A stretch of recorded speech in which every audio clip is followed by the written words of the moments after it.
Golf Association of Philadelphia paid yet another visit to Huntingdon Valley Country Club in its 2008 season, this time for the inaugural running of the Brewer Cup, a three-day event consisting of a one-day 18-hole stroke play qualifier, followed by match play for the top 16 players in the senior flight and the top 8 for the super seniors.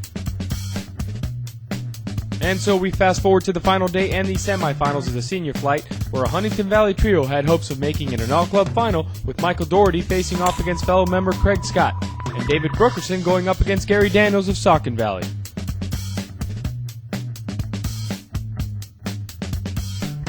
Brookerson helped make sure of the all-club final after beating Daniels with a decisive 4-3 win to advance into the afternoon final against either Doherty or Scott, who were still battling it out.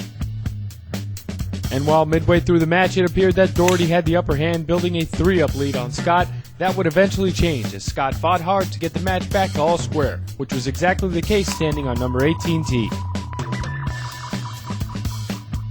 Scott then safely found the tricky 18th green in regulation with this great approach shot, while his opponent in Doherty couldn't quite hold the second shot on the green.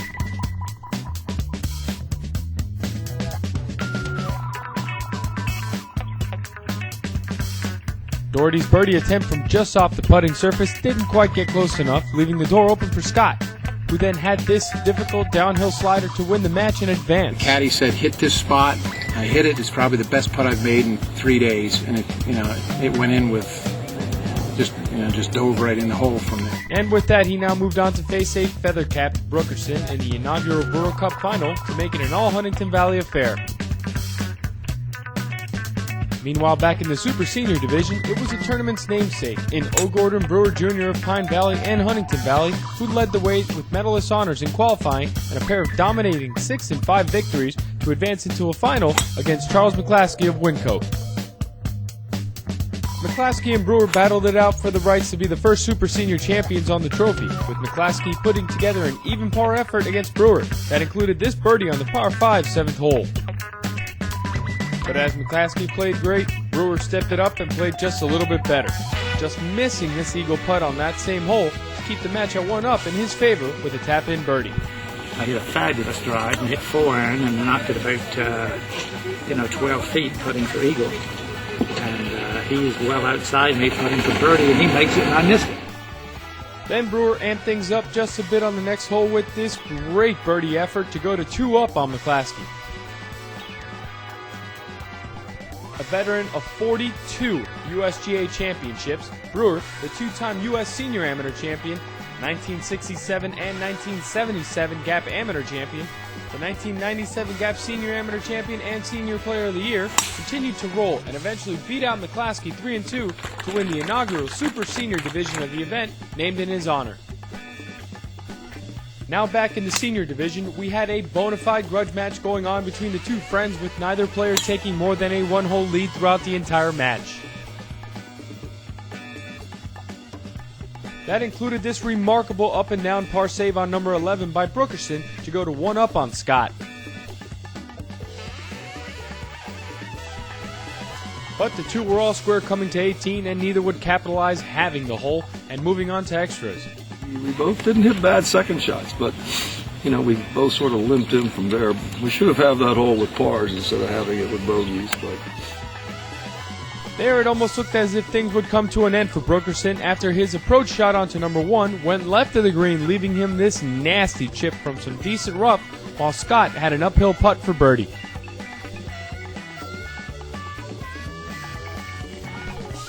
But yet again, Brookerson somehow hung in there, got up and down, and headed to the 20th hole of the match. There, Brookerson found the fairway while Scott pushed his tee ball and hit a tree along the right side of the fairway. Fortunately, it kicked out onto the fairway, but well over 250 yards out. I had a 7-iron left into the green, had 162 yards in the 7-iron, and I knew that I couldn't get back to the hole with it. But I knew that if I hit it right, I could fly it onto the green and not have to worry about it hitting short and bouncing over. And although Scott made a decent try for it, Brookerson, who was on in 2, had a 2-putt for the win, and did so to become the first winner of the Brewer Cup with a victory over Scott that took 20 holes to attain.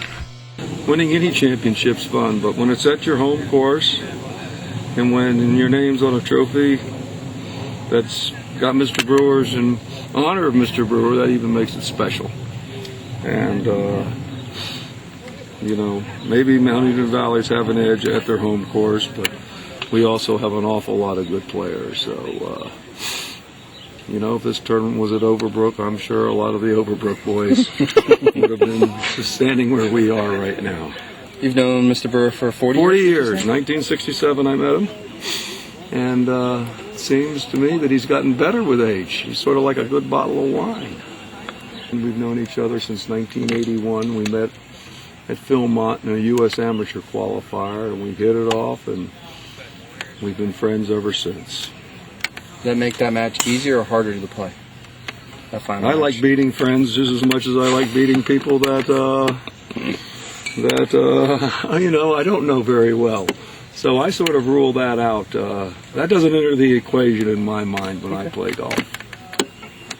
You know, it's not easy to describe. It's, you know, winning any tournament's great, but winning, you know, the Inaugural Brewer Cup, obviously that's extra special. And to do it here in Huntingdon Valley, you know, even adds to that. This guy to my right, we've been at this for a lot of years, 40, and around the country, and I am exceedingly proud to have Rookie's name be the first on the Brewer Cup. So, Rookie, congratulations. For Gap TV, Gian Rodriguez.